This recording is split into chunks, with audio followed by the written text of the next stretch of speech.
فاسألوا أهل الذكر إن كنتم لا تعلمون.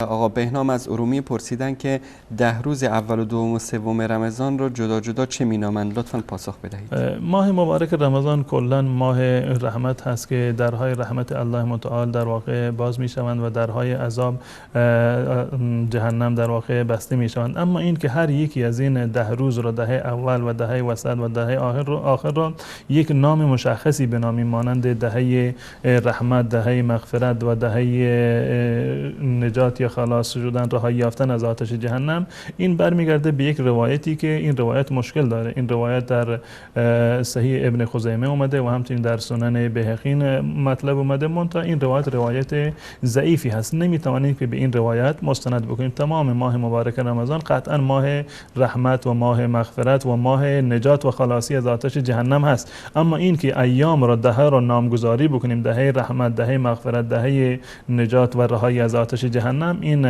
دلیل قوی نداره و روایتی که در این زمینه هست روایت ضعیفی هست. اگر اشتباه نکنم راویش علی بن جدعان هست که ضعیفی هست، گرچه ثقه هستند اما ضعیفه. بله.